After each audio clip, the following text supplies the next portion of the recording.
This podcast is brought to you by the IIEA, sharing ideas, shaping policy. Good afternoon, everybody. A most sincere welcome to those of you who joined us here in person at 8 North Great George Street in central Dublin and those joining online. My name is Barry Colfer, and it's my most sincere honour to welcome you to this event, Skills in the Digital Age, Equipping Citizens and Workers for the Future. I'm going to hand over to our chair for today, Joyce O'Connor. Thanks as ever for chairing for us, and you may introduce the panel and kick off the event. Thanks very much, Barry, and a very warm welcome to all of you to this event on a really timely topic on skills in the digital age, equipping citizens and workers. Today's event, as you know, is hybrid here in North Great George Street. It's great to see all of you, and I welcome those who are online. And as Barry said, my name is Joyce O'Connor, and I chair the digital group and the digital policy group here at the IIEA. This event is co-organised with the Department of Further and Higher Education, Research, Innovation and Science. And thanks to William Bosang, Assistant Secretary at the department, and his team there for their support for this event. We very much appreciate it. We've got a really interesting panel. We've a video first from the Minister, Patrick O'Donovan, who is the Minister, as you know, of Further and Higher Education, Research, Innovation and Science. We've got Anna Thomas, who's in London, who's the co-founder and co-director of the Institute of the Future of Work. We've got Francesca Borgonoli, who's in Paris, head of the skills analysis team in the OECD Centre for Skills. Beside me here is Barry Lowry, who's the Chief Information Officer for the Government of Ireland, and Grania Blake, who is Associate Director at KPMG. You're all very welcome. And as you can see, Anna and Francesca will join us online. Before I start, I would be delighted to say that we have for you a paper called Skills in the Digital Age, Adapting Ireland's Workforce for the Digital Transition. And this is, I think, a very interesting paper. It's been brought together over the last year by work of the Digital Policy Group here at the IIEA, who we had a meeting on digital skills. Our key presenter was William Bosang, but we've had discussions over the years on this topic, and collaboration between the IIEA and officials at the Department of Further and Higher Education, Research and Innovation. So a special thanks to the members of our Digital Policy Group and also to the DFHERIS team who I see here in the audience. Thanks very much. We very much appreciate working with you and enjoyed it very much. So this paper, I think you may have seen it, but those who are online won't have. It's published on the IE website, but I've good news for everybody here in the audience. You're going to get a copy that will be sent to you after today's event. So I look forward to hearing from you on what you think of it and the key issues that have been raised. Now, our event today starts, as I've said, with the keynote address from the Minister. And then I will go to the panelists for opening remarks, and each panelist will speak for 7 minutes to the dot of stuff. And then I'll go to discussion and Q&A with you, the audience. Those of you who are online know you can send in questions through the Q&A function at the bottom, of your screen. And obviously, those of you here in North Great George Street can raise your hand in the usual way. And it would be great if you could give your name and designation, when asking the questions. Please feel free to join us on X using the handle at IIEA. And reminder that today's presentation and Q&A is on the record. So with no ado, I'll start with the Minister's presentation. It's a pre-recorded video by the Minister. And I think he will set the context for our panelists and their contribution over the next hour or so. I want to add my welcome to today's discussion on a really pivotal topic for Ireland's future. I would like to say thank you to the Institute for hosting the event and particularly to Professor O'Connor for moderating. Every day we observe how digital technology is changing everything from the way we work to the way we shop to the way we learn. By European standards, Ireland fares well in terms of our digital skills of our people, but we can't be complacent. All our citizens need a basic level of digital skills, those in employment, those entering employment, and those who are changing employment. They all need job-ready digital skills, and we need to do more to support them. Our enterprises also need to access specialist digital skills. They also need to make sure that all employees have the right digital skills to adapt to the ever-changing world of work. Our success in skilling, upskilling and reskilling will determine the ability of our enterprises to adapt to new technologies and to become more productive. Our success in skilling will determine how we adapt to AI. There is growing consensus that it will influence almost everybody's work in one form or another, and I would like to think that early adoption could protect us from potential negative impacts and help us embrace the positive and consider where AI can complement people's work. This will determine Ireland's ability to remain a location of choice for mobile investment by firms at the frontier of technological change. My message is, rather than react to technological change, we must, as a country, anticipate it and shape it. So we must make sure that no company, no place of learning, no individual is left behind. Our engagement with this challenge will impact on our economic prosperity and our social cohesion and well-being, and I'm committed to driving this agenda.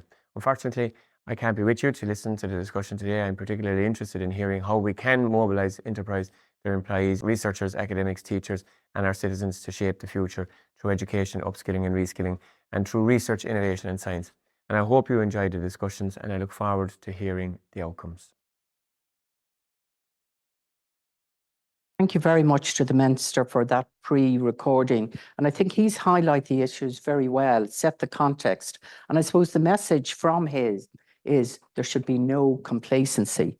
So we're going to move on now to our first panelist, Anna Thomas, who's the co-founder and co-director of the Institute of the Future of Work. And Anna's going to speak on the topic of framing skills for the future. But Anna, just before you begin, I just heard this morning that you've been awarded an MBE for your work. So congratulations. That's a great tribute to the work that you and your colleagues are doing in the Institute. So congratulations and well done. Thanks very much. It's been very much a team effort and a joint application of multidisciplinary skills. Yes, indeed.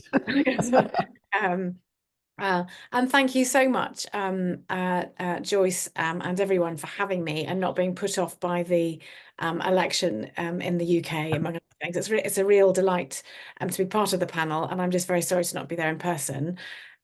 Just a little bit about the Institute for the Future of Work.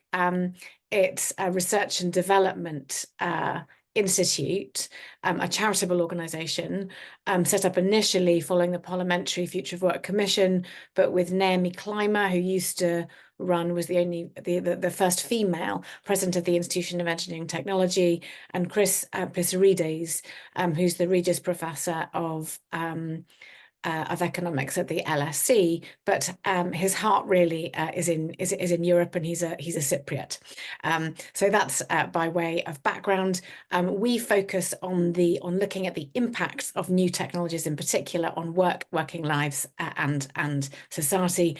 And we're also at the moment we've pulled together the Pisarides Review on Work and Wellbeing, which is a sort of a collaboration between universities and others, and has work streams at an economic, a macro level, a firm level, and an individual level, which we're pulling together to try and get a more holistic understanding of how changes are happening in terms of labour market, rewiring the labour market to business models at a firm level, and the skills needed and their demand too.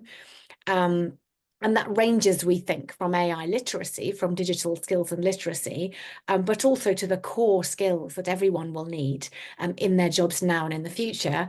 And we're also putting that together with individual level surveys, so firm level surveys and individual level surveys, to really dig down into what the impacts are on quality, job quality and conditions, and how that in turn may impact skills. So all of those things we think are relevant to really really thinking about skills, not just now, but in the future, and allows us to begin to think about trajectories and choices, as well as demands that are identified now by firms. I should say that this is our organisation. It's not part of the. It's not a part of a government plan. We're hoping very much to apply it and turn it into pilot soon, and we would be delighted if there was interest in Ireland. But it's at the moment it's a research, development, and policy stage. So I was going to, having given you that overview, or shared that overview, have a couple of deep dives, look at a couple of deep dives that we've done recently that may be interesting, and then pull out some policy implications for us, hopefully, to discuss as a panel and with the audience. The other thing actually that I intended to say was that we are finding in all our work streams that there is a real need to look at these different levels, economic or macro, firm, and individual level, and also to look right across the entire innovation ecosystem. In order to really bottom out how and why things are changing, and the particular role that skills and capabilities has in that, right across the innovation ecosystem. So from the point that we're doing research and development, that we're applying research and development, that we're disseminating research and development, that we are initiating startups, that we're accelerating startups and scaling them, supporting them, and then of course spillovers into communities. So in a sense, this it may sound a bit sort of high level, but perhaps it has to be at the beginning, and it requires, we think, the need to sort of pull together thinking about job cycles, career cycles, and tech life cycles. Now, I hope I've got enough time to say a little bit about two particularly important work streams, which at the moment are where the academic analysis is ongoing, but we've got enough to share, both in forms of some published materials, the disruption index and a new skills paper that's been out in the last couple of months, but also things that are in the pipeline and about to come out. One thing we've done, and I suspect KPMG may be doing may have done a similar thing, but we're doing it with, I suppose, this particular sort of multidisciplinary outlook, is examine skills by looking at Adzuna data, which is a sort of unique skill set that breaks skills down into sort of 4,000 different skills by reference to job descriptions. And on top of that, we've validated it and we've put it into groups, into themes. And we've used that, a combination of our sort of multidisciplinary team, but using AI itself, so applying digital skills to put it into clusters. So use a clustering methodology to help us look, again, not just at skills demands now, not just this snapshot view, but examine how the skills content of jobs is changing, which is almost tantamount to thinking about how jobs are changing. And it's perhaps a new and better way of thinking about that than putting a sort of single statistic or a likelihood on something. So skills content, which skills are emerging and which skills are disappearing. Which I suppose occupations are changing the most with regard to their skills content and also the skills turnover. And more recently, we've extended that work to look at which skills are transferring between occupations and between sectors, because we think they're going to be particularly important, again, not just in terms of immediate digital literacy and readiness, although as the Minister says, that's very, very important too, but also in terms of understanding the implications of that for other skills and occupations. So in a nutshell, there is, we are finding that there are some new skills coming out, and we're seeing those feature sort of things like iCloud and web services, ethics, cybersecurity, so IT and sort of analysis skills. But again, as you may anticipate, and I think it's in the report, care, jobs that demonstrate the ongoing importance of that socio-technical outlook and of caring, communication, and other very human skills. And in addition to that, it's demonstrating quite clearly that it varies hugely by region and by industry mix. So the need to go into sort of granular analysis of industry mix and what's happening in a particular region is, we think, becoming really sharply understood at the moment. And that's been brought up by the DI, but I can see the clock's ticking on and I should move very quickly onto the policy implications of that. Hope to leap back to some of it, but we are, in a nutshell, thinking that this sort of very complex picture is really inviting fairly urgent and wide, big scale pilots and the sharing of knowledge in a different way, the reframing of the skills debate to broaden it, to think about the whole skills pipeline, demand and supply, and the sort of cycles within the innovation system as a whole, the importance of lifelong learning and preparing everybody cross-sector is hugely significant, and so is the digital divide. And I'm very sorry, Joyce, for running over. Look forward to leaping back to some of that. Thank you very much, Anna. You did very well. I must say you covered a lot, and I think inspired us by some of your thinking there. And I think the key point, obviously, is the changing nature of skills, that skills and the diversity of skills that are not just technical, but transversal, and that life cycle. And I think our other presenters, I think, will also underpin some of the things that you've been saying. But I think what you're looking for are new models of learning and teaching, way we're looking at work. And thank you very much for that contribution. We move on now to Francesca. Francesca, as I said, is the head of the skills analysis team at the OECD Centre for Skills. And Francesca will, in a way, develop some of the things that Anna has been talking about, but looking at AI, innovation, skills development, and inclusive growth, and looking at the research that her centre and herself have been working on recently. So thank you very much, Francesca, for being with us, and we look forward to your presentation. Thank you so much, Joyce, and thanks everyone for the invitation and the possibility to present some of our work. I think my presentation, and I will show you some graphs, is very much aligned with what Anna said. So in a sense, if you're more a words person, then Anna's presentation is great.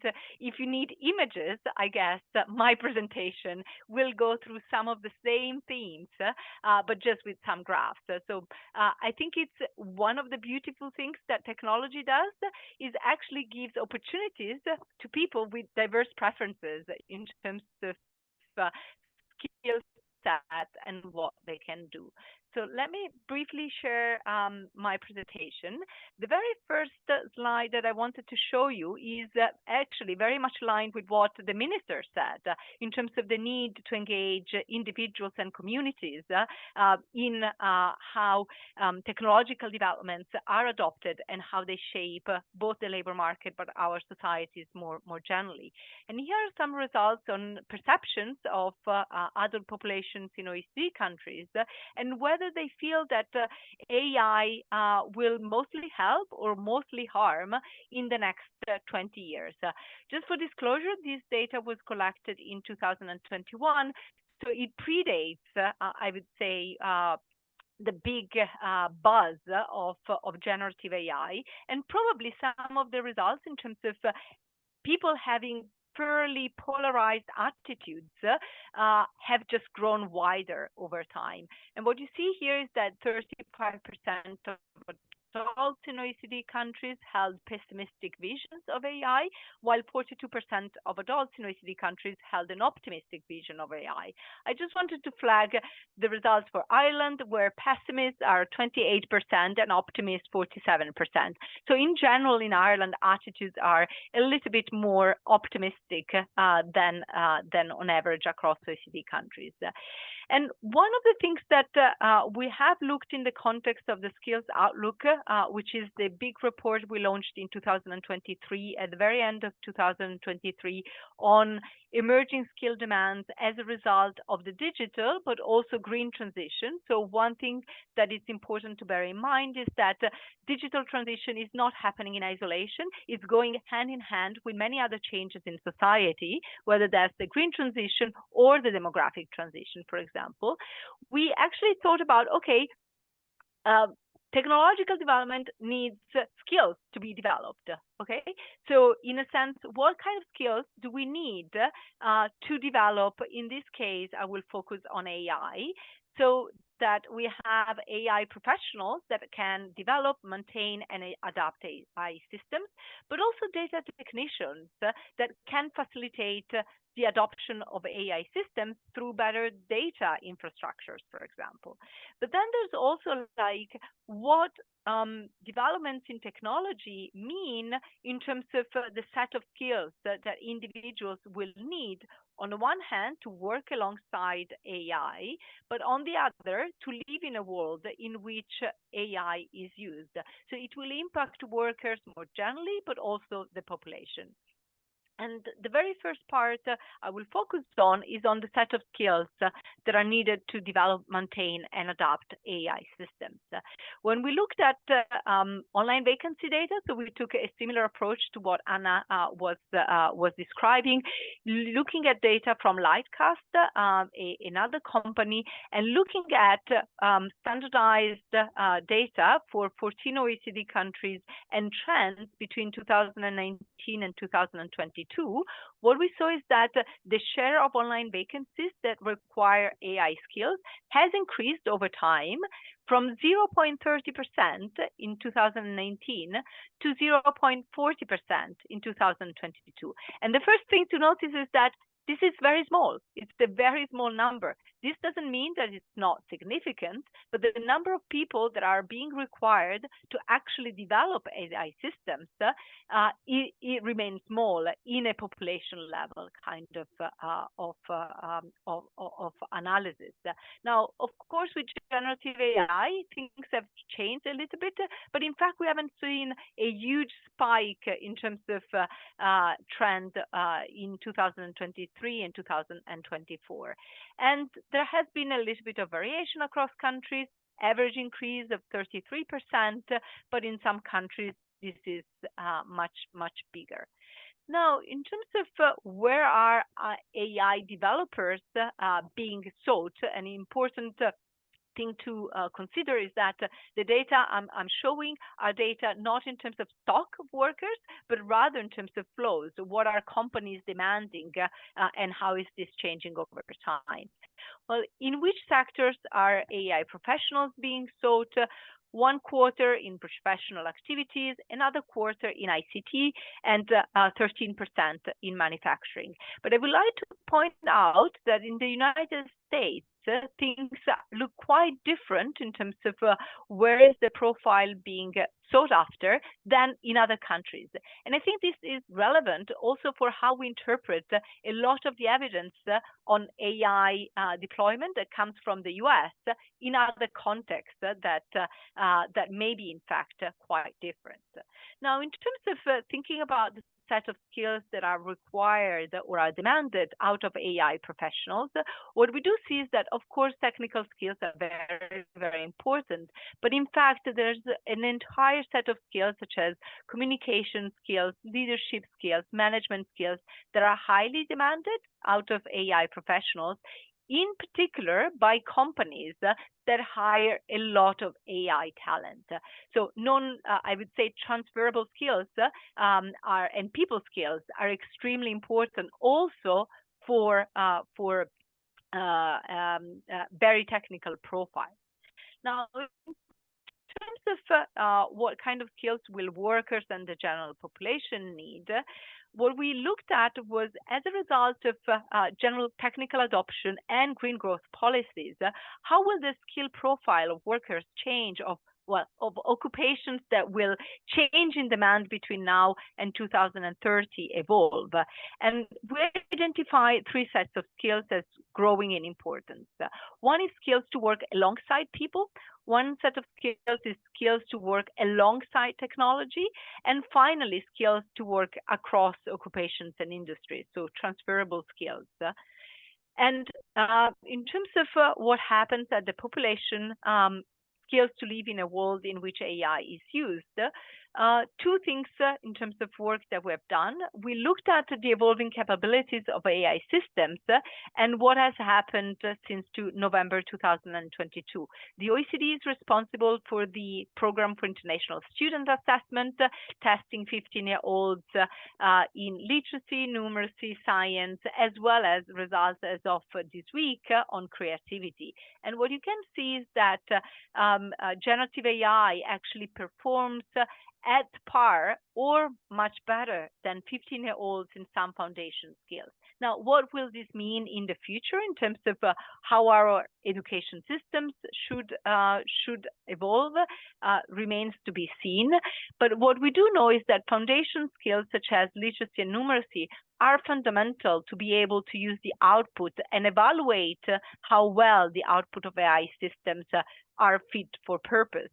And unfortunately, what we do see is that in information-rich societies, in fact, there is a sizable number of individuals, of adults, who has very low levels of proficiency in both literacy and numeracy. Across OECD countries, this is 16%. In Ireland is very similar. And with this, I will close. Thank you. Thank you very much, Anna. I think you clearly highlighted again these core issues. And I think it's very interesting that your diagram where you show AI skills and policies, that there's different levels of support required. It's not one glove fits all. And again, your emphasis on core skills, transferable skills, transversal skills, but also that importance about processing that data. And I think we all realize that data is the new gold. And so digital literacy and numeracy are also critical. So thank you very much for highlighting those factors for us from your study. We move on now to our next speaker, is Barry Lowry. And Barry is the Chief Information Officer of the Government of Ireland. And Barry's presentation will look at Ireland's skills challenge in the digital age. Barry, we look forward to your presentation. Thank you. Thanks, Joyce. And thank you for asking me. I think this is a fascinating subject. I think it's a really important subject, actually. So if you just move on, Lorgan, I'll get into the presentation. What I want to do over 7 minutes is really try and show you some stats to show you the scale of the skills challenge in Ireland and the context of it. And then I want to talk about some of the things that I've seen that actually excite me. And I think we should really be actively having conversations about how to scale those up at national level. So if we just go to the next slide and on again. So I start a lot of talks with this because one of the things that really impressed and amazed me about President von der Leyen's State of the Union speech in September 2021. So this was as we were starting to ease our way out of Europe, or out of COVID. That was our colleagues across the water were doing that. As we were trying to ease our way out of COVID, she gave her State of the Union speech, and she actually put digital up front and center. It's the first time I've ever heard a politician lead with digital as being a societal game changer in a speech. And so what came out of that speech was basically three main European initiatives. The first one was the Recovery and Resilience Fund, which was basically where Europe were putting funding into worthy projects, and Ireland benefited quite a bit from that. The second one was a host of legislation and regulation, which I'm sure you've heard: Digital Services Act, Data Governance Act, Data Act, now the AI Act, and so on. And the third one was a set of targets for member states, and this was called the Digital Compass. And this is quite fascinating, actually, and I think the EU got it pretty right with this. So what they said was, you can break these challenges into 4 areas, and they're all very important, but they're all hugely interdependent. So it's generally accepted now that countries that have a really strong digital government offering have really strong digital economies. You know, Denmark, Estonia, Singapore, great examples of that. If we're going to build great digital government services, we need skills. If you look at the bottom in Ireland, we have businesses which are either exemplary in their use of digital or way behind their curve in their use of digital. And that would be similar across Europe. So this idea that if we could grow the digital into business, then the economy will naturally grow is effectively true. But to do that and to do it at scale in all parts of our island or in Europe, you need infrastructure. So the interdependence then of business on infrastructure and business on skills speaks for itself. And of course, when businesses flourish, we make more money and we reinvest those into skills and into infrastructure and so on. So that's why this is really important. I'll not go through all the targets, but if you just look at the skills ones, we'll come back to those 20 million ICT specialists and gender convergence, and then a target against basic digital skills, which we're not really talking about today, but Ireland's doing very well, and that's 70% against 80%. So if you just move to the next slide and on again. So I want to remind everyone that when the Taoiseach launched the white paper for enterprise, he didn't talk about Ireland meeting EU targets. He talked about Ireland way exceeding them. Because when you say you're going to be amongst the best, that's effectively what you're saying. And he talked about Ireland being more or less of the best, you know, and whether you follow football or rugby or whatever, I'm a huge soccer fan, unfortunately a Tottenham Hotspur fan, but you know, what you see is if you say you're going to win the Champions League, you have a plan, you know, and that plan includes buying the best players, getting the best coaches, bringing diet in, growing a football academy, all of those things. So it's a purposeful series of interventions to achieve an endpoint, which you've stated. So if we see that as the endpoint that we're heading towards, if we go to the next slide, let's see how we're getting on. So 200 million is about, 20 million, sorry, is about 10% of the EU skills workforce. So in Ireland, if we're talking about exceeding 10%, how are we doing?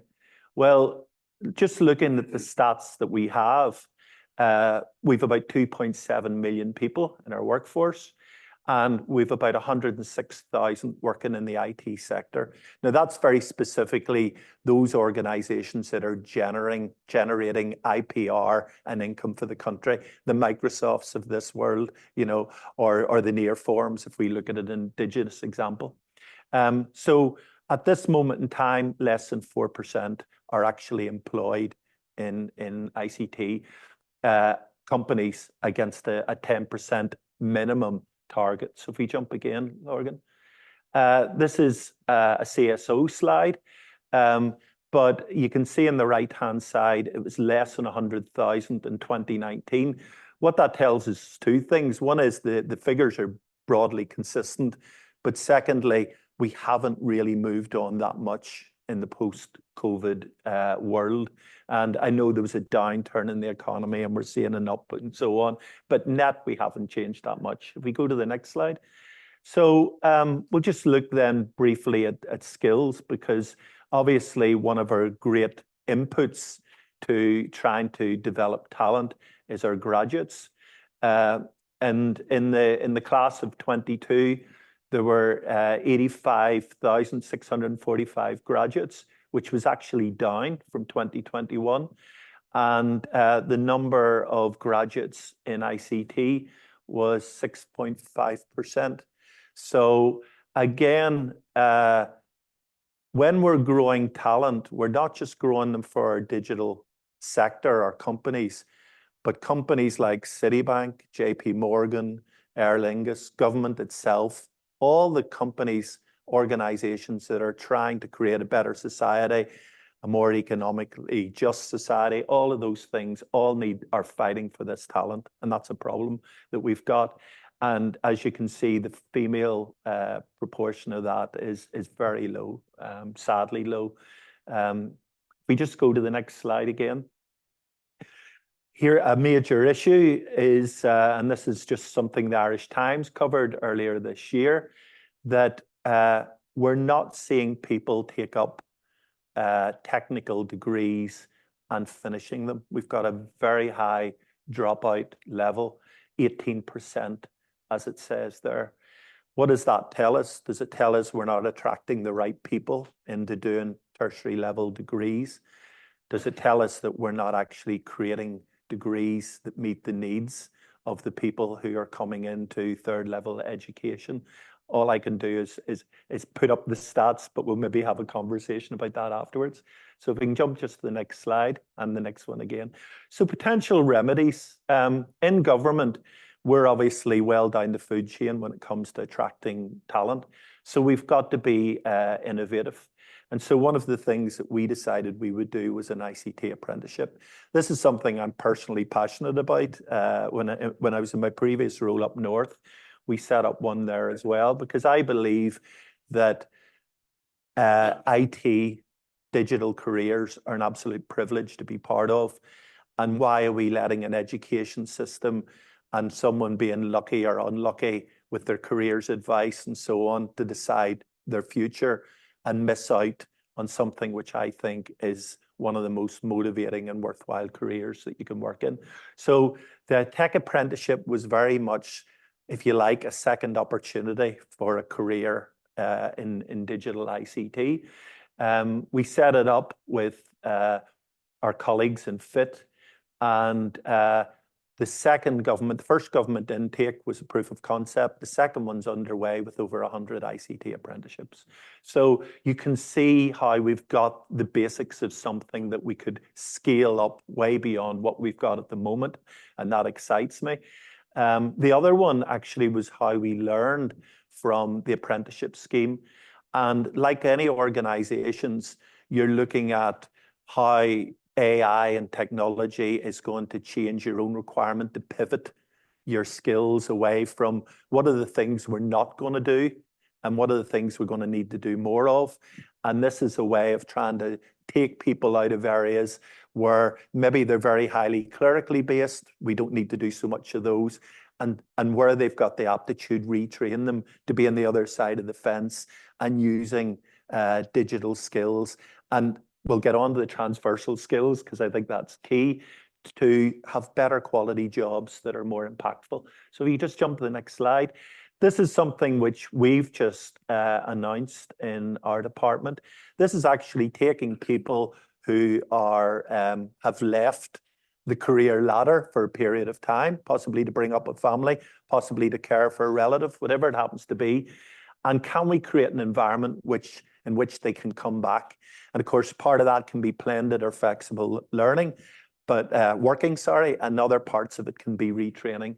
So that's an exciting scheme. And if we jump again, this is something actually that I developed with my team during COVID, because we were very interested in how transversal skills were such a key part of IT jobs. So very much aligned with what the OECD said earlier.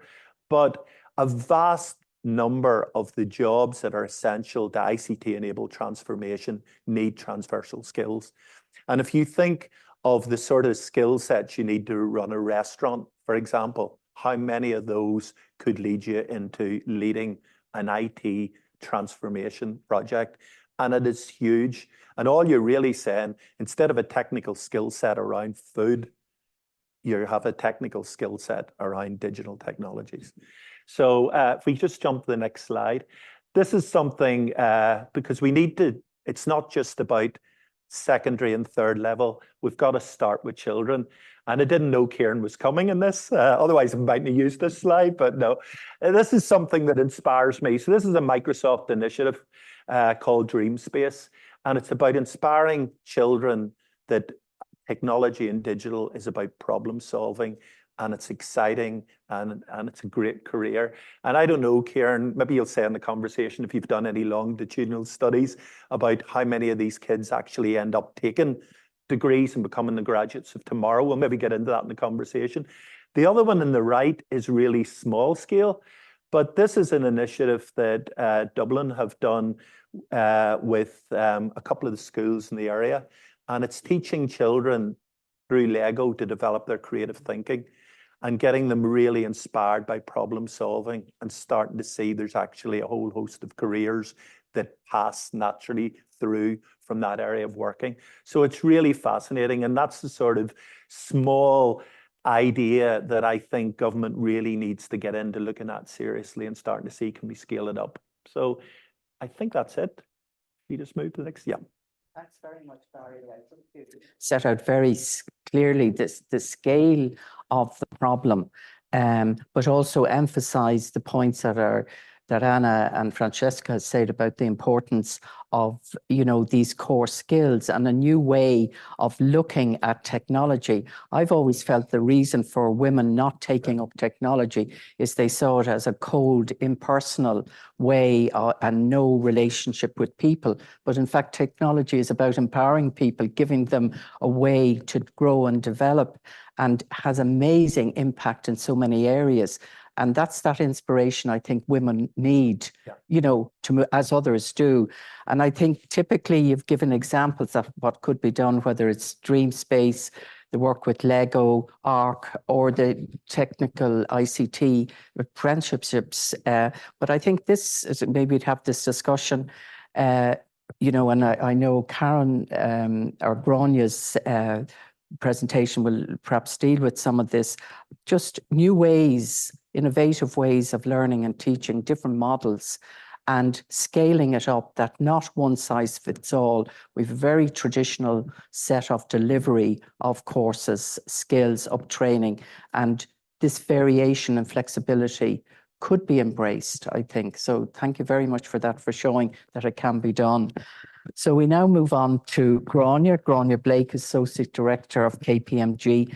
And I think Grania's presentation will be very interesting because she's going to look at digital skills from a practitioner's perspective. Thank you, Grania. Good choice. So hi everyone, I'm Grania and I'm a musician. Yeah, don't really know why I'm here today. Well, at least at the ripe age of 18, I thought I would stand by that for the rest of my life. Genuinely, I was going to be a career musician. That's what I wanted to be. I did an undergrad in music and I got a scholarship to go over to the UK to study musicology. So I had really good lecturers there who taught me about critical thinking and how to have really good, robust debates. And I loved it, really, really enjoyed it. I turned, I think I was 21 then after that, and I moved to London, followed some friends, made some rash decisions. And I needed to get a job with a paid salary, right? And I landed into a sales career. And I worked there for 2 years and I had an existential crisis. I was like, what am I doing? I studied music. I'm so far removed from what I wanted to do. I handed in my notice on a whim and came in the next day, and the CEO tapped on my shoulder and said, Grania, will you come and have a conversation with me? I was like, absolutely. I was in fear. And he said, I want you to lead a change initiative for me. And I was like, okay, like, I want this to be a technology company, not a company that leverages tech. And I want you to lead that for me. And I was like, surely you could find someone better, anyone else. And he gave me, I suppose, a level of confidence when he said, you know the domain of this company, you've worked for me for 4 years now, and you know all the people. You get on really well with all the people, and we're going to be on a big change journey here. And it's not just about the tech that sits behind that. And in the meantime, I will help you upskill. I will put you on accreditation A, accreditation B, whatever it might be, to get you to that point in time where you can confidently lead those teams. So I ended up staying, surprise, surprise, and I stayed there for another 2 years. And I really saw that shift from the company being a company that leveraged legacy technology to being at the foreground. And it still is today, leading in terms of like security services and being that tech company that does so. So after that, I moved on. I joined a startup and I went into some innovation labs, and I got really into design thinking, and I basically just had really great colleagues around me who held my hand through a lot of different experimentation phases, and had great fun. And I met some really, really good people along the way. And part of that, I met someone who was involved in a consultancy, predominantly working in the public sector in the UK. And he asked me, will you come and join my team? So I made that shift from startups, scale-ups, rapid innovation, and moved across to consultancy for government. And I worked with HMRC, Maritime and Coast Guard Agency, and we're building out services for citizens. And I had that kind of gotcha moment where I was like, this is what I want to do with my career. I want to be helping to improve citizens' lives via tech. How cool, how great. And I suppose on the back of that, I should reintroduce myself and say, hi, I'm Grania. I'm not a musician. I'm an associate director at KPMG, and I lead our product and digital strategy team. So that's one little story about me.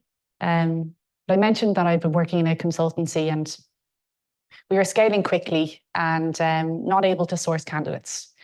And we got in a room as a leadership team. We said, this isn't a short-term problem. Like, we need a way to tactically solve this problem for ourselves. And one of my colleagues had an idea about setting up an academy, what we call the boot camp, right? And we said, right, we'll take people from the market, which really aligns with some of the themes today, right? Non-technical people, non-technical. Everyone's technical to an extent these days, right? As a theme. We'll take them from the job market and we'll run them through that 3-month boot camp. And, looking at things like infrastructure as code, running cloud services, front-end, back-end technology. So they come out at the end of that as a software engineer. 3 months. So we did it, and we're all a bit dubious. We're saying, let's give it a go and see how it turns out. Enter Zach. Zach was fresh out of boot camp, and he joined one of my teams, and he joined as the most junior software engineer with a big scraggly beard and lots of experience in other means. So Zach was actually in the Navy for 14 years and decided he wanted to get more technical, joined the boot camp and came through. So he's working with people who are younger than him, but more senior than him. But it was super interesting to see the dynamic in the room in terms of working in that cross-discipline team. So although Zach was technically the most junior, he had really good critical thinking skills. He was a problem solver. He asked great questions. And the whole team was captivated by him, to the point where the client was like, that's Zach guy, don't let him go. Keep him, he's a keeper. So I suppose the point I'm trying to tell there is that Zach had lots of transversal skills, just like I did, to move across into tech and ICT. And we targeted him to join our company and brought on lots of more people that were like Zach. And then finally, I just wanted to talk about another person who's entered my life recently. So at KPMG, we do an apprenticeship scheme. Sorry, not apprenticeship scheme. That's not correct. We do a graduate scheme. So people who come out of university, we bring them on that journey. But we also do placements when people are in college, right? And there's a chap called Ryan who's joined my team recently, and we're doing a digital strategy for a key client. And he's in a second year in his degree. And he said to me the other day, whoa, I am learning so much on the job. He said, the ways of working, how you are all outcome focused, the way you're all hive mind around a problem, the way you question and query each other's thinking, and you all ultimately just want to get to shift the needle on some kind of outcome or problem, and you're happening to use technology to do so. So they are, I suppose, in a nutshell, Zach, Ryan, and myself are what I think should be personas for our future workforce, trying to just bring it alive in terms of what that looks like. We need to be the rule and not the exception. I think Ryan's journey is maybe a bit more traditional, coming through the CompSci degree up through the workforce, but we need to find targeted ways to find more archetypes and design pathways forward for them. So it's great to hear some of the stuff that Barry is mentioning there. I suppose I'm at a point in my career now where I need to find the space to find more talent, whilst constantly keeping my skill set up to date as well. It's keeping myself relevant for that market that's ultimately always changing. And something we talk about quite a bit is the 70-20-10 model. So 70% of your learning is done by doing, right? By experiencing it. 20% learned by interactions with others. So colleagues that might have done it before, or people who might have done things in a different domain. And then 10% coming from that formal educational experience. So I've had that as a thread throughout my career. thus far. But I need to have that 70-20, 10% approach. So I think the key thing is, for me anyway, as a practitioner, is like, how do we get people into the mix more, to do more of the doing? And how do we get more archetypes that are more diverse? Like, as Barry was saying, 27% females is in ICT still. Yeah, like, I'm quite often still the only woman in a room when it comes to like tech and digital. And that's just one element, right? There's lots of other ways you can think of diversity. So yeah, in a nutshell, as I said, I think it'd be great if we can think of archetypes, personas of the future, and how we use design thinking to think of that workforce management and how we get people into more digital roles. Thank you very much, Grania, for that. I think, you know, that existential crisis really paid off. And indeed, you're a protocol for the future, maybe an avatar, because it's the thinking, it's the mindsets, it's the culture. And in a way, you're talking about delivery of skills at a time, place, and pace that suits the learner. It's about action learning, that we're constantly learning. And you know what? We've been talking about lifelong learning, action learning, workplace learning for a long time. But examples like yourself, and indeed what Barry has examples he's given, that's what makes the difference. And it's to capture that. So thank you very much for that. That's really interesting. And now I'm going over for questions. I think, unfortunately, Anna had to go.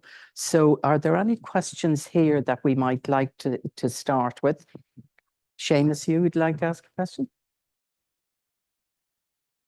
Hi, I'm Seamus Allen, a digital policy researcher here at the IIEA. So my first question, I think this touches on things you've already mentioned. But I'm just wondering, you know, we have such rapid technological change, so much change in the workforce and in the skills that workers need. And how can we have an education system or a system that promotes skills that can actually keep up with that technological change?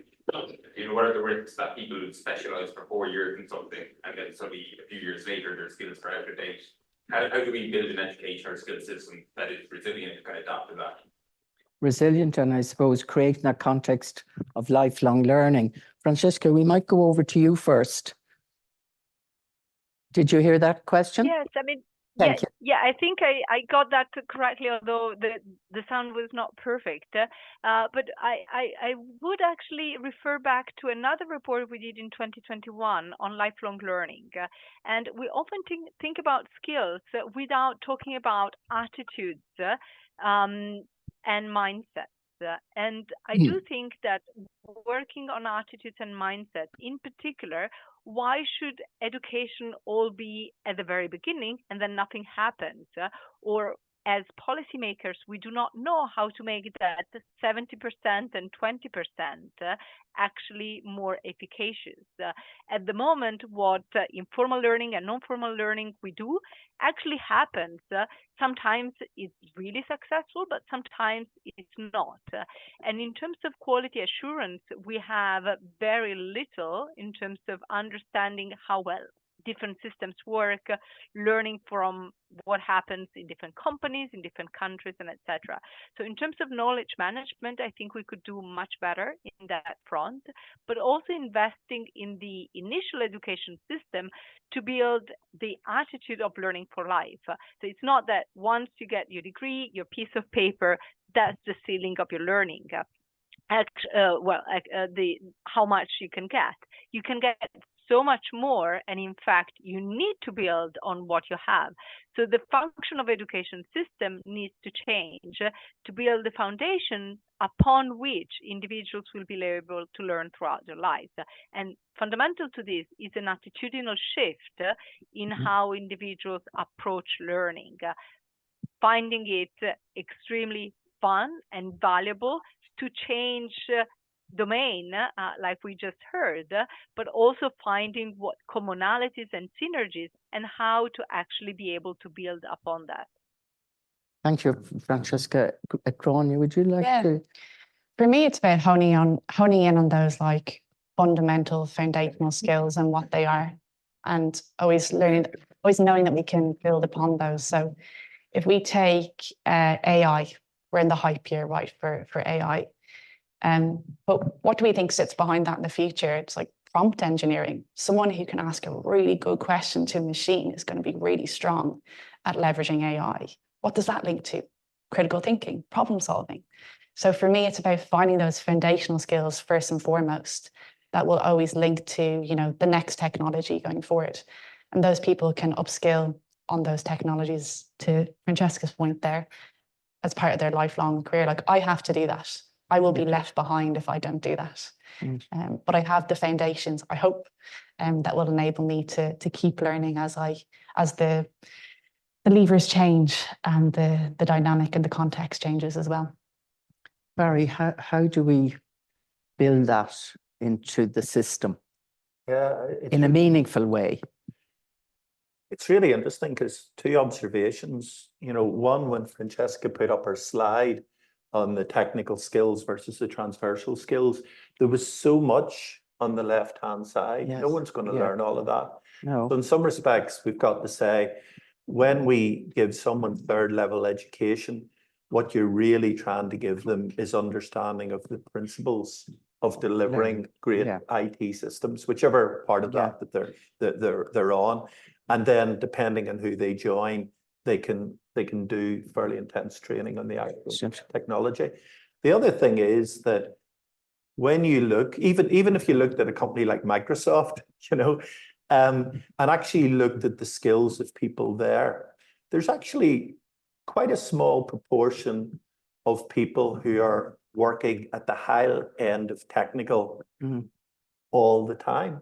And in organizations like ours and government, it's more about the softer skills of enacting change through digital than the digital skills themselves. And even then, you know, they're fleeting because you need to build a certain piece of technology. And we work with the experts in the industry and we build that. But after that, you don't need another one for a while, you know? So I think we need to think differently about equipping people with the ability to use digital and help us drive our company, organizational or national objectives forward. Thanks, Barry. This gentleman here. Thank you. And then I've got Kevin and Shane, I think. Yeah. Thank you very much. Thank you very much. Adekunle Gomez from the Africa Institute, a follower of the other North London club, Arsenal. I just have to wish you that problem. I just have to wish you good luck for the coming season. Well, those of us who are familiar with the work of E.F. Schumacher in the Already's books would know how passionate he is about the future technology in society. And in one of his books, this is what he said: when our machines are bigger and smarter than we are, they cease to be our servants and become our masters. I was coming from a social science background. I was very interested in, a lot of stuff was said, but what jumped at me was your reference to human-centered.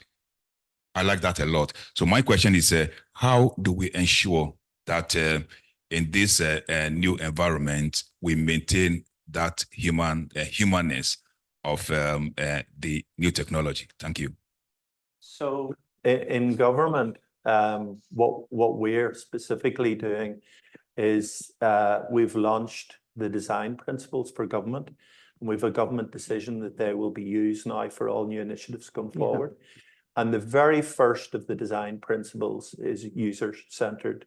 And actually the second one relates to user-driven. In other words, you cannot have people designing systems for government that don't reflect the diversity of the people who need those systems. And so what we're increasingly doing is bringing in the people who are affected by the policies, learning their life journeys, learning their problems, and trying to work out how to pivot technology as part of an overall change system which meets their requirements going forward. So user at the center of everything. And actually that's one of the amazing things about the technical world, because we're now starting to see disruptive technologies which open up the door to make lives easier for users, whether we're talking about IoT or AI itself. So you're starting to say now there's technical opportunities to do things better for people, look after the elderly better in their homes, because IoT can help us see that they're moving around, you know, they're boiling the kettle, they're okay, you know, all of those things. So it's about trying to understand the user journey and then how technology can help change that. And that's very much at the center of all government do, but you're increasingly seeing it with organizations, the big organizations of the world, that they've realized. I mean, I often use the quote from Steve Jobs where he says, believe it or not, even in Apple, everything starts with the user experience. Yeah. So, you know, that was at the core of their belief system, and it's certainly at the core of governments, and that's the way it should be going forward. Thanks, Barry. there's 3 questions. I'm going to get them together. Kevin, Shane, is it? Mark, sorry, it was new Mark and Ted, yeah. Kevin, yeah. Kieran McCorry, but no, you're fine. Yeah. Kieran McCorry, I'm the National Technology Officer for Microsoft, and it's actually not a question, it's an answer to Barry's question. Good, yeah. Primarily, I'll be very brief because I know that time is tight. Thanks for mentioning the Dream Space program, Barry. We started that in 2018 with an ambition to reach 100,000 school kids on the island of Ireland, and we've revised it now to reach 1 million because it's been so successful.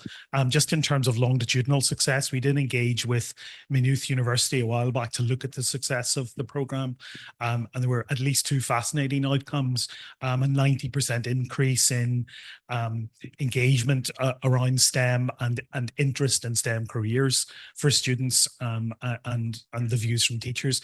But just to pick up on the point about gender diversity, there was a 42% increase in females more likely to go on to a career in STEM than prior to the program.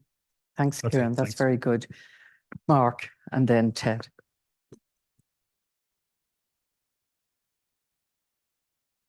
So I suppose the starting point for the question is threefold. You noted Apple, the Apple boss's comments that we start with the user in everything we do. And I noted earlier the reference by Anna, and then I think Francesca, to sharing knowledge. Yeah. And Francesca to the bottom of the pyramid, making sure that citizens can live in an AI world. So I'm trying to connect this conversation with the voter, who is both the tax funder and the user of government services. And I congratulate you for the apprenticeship, by the way, because I think the key issue is the difficulties the public sector have incentivizing skills and digital skills. And I get that. I've worked in the public sector. I started an apprenticeship in 2015. I was quite alone. It's good to see that happening. But my question is, realistically, to satisfy the end user citizen need that the general election is going to underscore in terms of concerns about patients on trolleys, how the health service is operating. We would like to wait for that apprenticeship and that learning to, filter through. But noting the Commission and what it said about the National Recovery and Resilience Plan, significant delays, need to accelerate, is it maybe time to adopt the sharing knowledge principle that Anna was talking about and see if we can learn from best practice in other EU countries in terms of how we can implement the e-government agenda?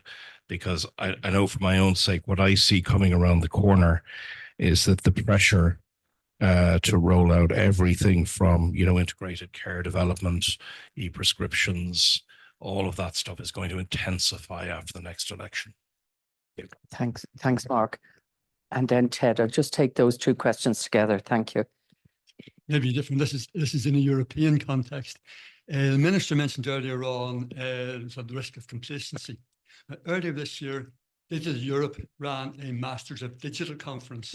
Very well attended, excellent conference, very good attendance, more than 2,000 online and live participants. One disappointment at this conference was that although there were more than 27 speakers and panelists, there was no Irish representative on the platform. And I sort of feel that this is maybe a little bit of a challenge to up our digital profile. Okay, thank you for that. I'm going to resist going to you immediately. I go to Grania and then Francesco and let you summarize if that's okay, Barry. Francesca first. Francesca. Oh, do you want to go to me? Grania, sorry. Okay.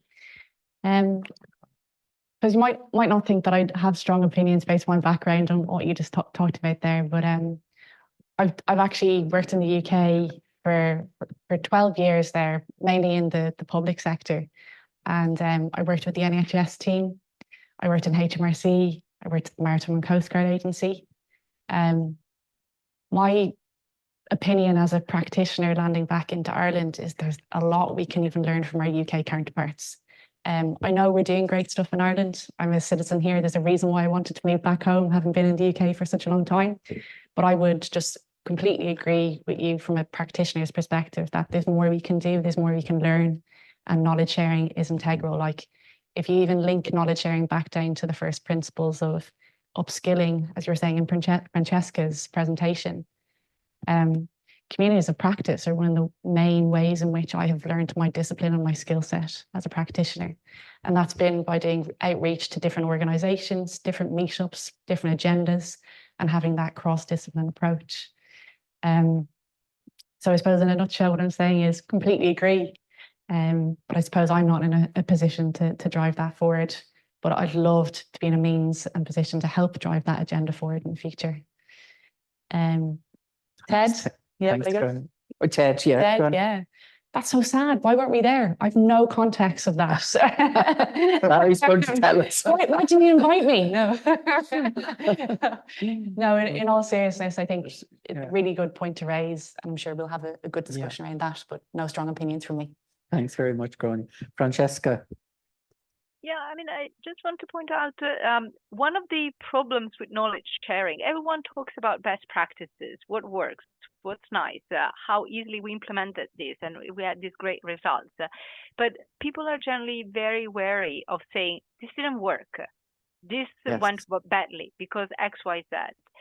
And one of the things that DOHD does is to compile comparable statistics. That's a big part of the work we do. But the other is actually convene people at the table in ways in which we're not judgmental. We allow people to discuss about different specific issues and share knowledge on what works, which is what people generally want to focus on. But actually, outside the general political kind of environment, also share information of what they struggle with, whether that's implementation, whether that's about having a shared vision, whether that's about national, local government, and etc. So I do think one of the things I always advocate about, and when people want to share with me, best practices, give me the ones that didn't work. That's important information. And we already have such huge publication bias in the scientific literature telling us all these wonderful results that we never know what actually we shouldn't be trying again. And then again, it doesn't work and we don't share information. And just wanted to go back 1 second to the point, the very first question on responsible AI. One of the things we did looking at online vacancies for AI professionals was whether there was any reference to trustworthy AI, ethics in AI, responsible AI, and it was less than 1%. If we think that actually the way in which you deliver and develop the algorithms has a bearing on what these systems are able to accomplish, then that's a serious problem. We have lawyers and doctors who need to comply with ethical principles. When we looked at the curricula of data scientists and etc., there was zero reference to ethics, very little on philosophy. And these will be incredibly important. There are all the talks about having more arts and in STEM and moving into STEAM kind of degrees. But I would like to emphasize the importance of thinking ethically. But in order to do that, you may also want to throw in a little bit of training in the context of courses. Yeah, thanks for that, Francesca. Barry, we'll leave you to, I'm going to in the I think a certain amount of justice for gender equality. I'm going to go to a lady here in the audience, but it's not the end. Let's put it that way. I've been allowed. Barry has said I can go on for another 5 minutes. Is that right? Yeah. Thank you. Well, just very quickly, we do meet our colleagues in Europe The CIO group in Europe meet twice a year formally under the presidency system. But actually, personally, there's a group of like-mindeds that we would meet quite regularly. For example, the Belgian CIO I met last week, Denmark, Finland, Estonia, we would have very close relationships with them. Belgium, I mentioned, Austria. So we do learn a lot from each other. In the technical space, actually, Ireland's quite different. It's a common law country. It doesn't have a people register. In some respects, it's an outlier because it sees itself as the center of the world, you know, because we very much have to look to our English-speaking relatives as much as our European relatives, et cetera, et cetera, et cetera. But we do learn, and we try and learn. Actually, what interests me more is how we learn off each other in the country. And I think we need to get into almost national problem solving. You know, the UK came up with this idea of the quadruple matrix, which I liked so much that I've stolen. And that is that for a country to be successful, it needs to solve its problems with input from business, from government, from academia, and from society itself. And I think that's the way we should go forward. We should have these conversations, because another thing I often talk about is innovation does not come from the most clever person in the room. It comes from people having conversations about problems and how you can fix them. And everybody brings a different perspective to problem solving, and we need to hear that. Yeah, thanks, Barry. And you'd have the last word. My name is Anne Rebo already. I am head of digital skills in the Department of Further and Higher Education. So I am very interested in what you all said, but in particular, Barry, you said that what we need is a pipeline of courses that look at the principle of delivering in IT systems. So how do we get academia to reconsider their courses, broaden them, and deliver this? Do you have any ideas? Well, first of all, like any of these things, the starting point is, do you accept you've got a problem?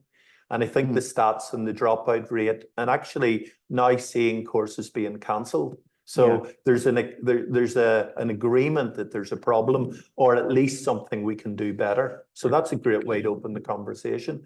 I think then bringing into that conversation the employers and not just government.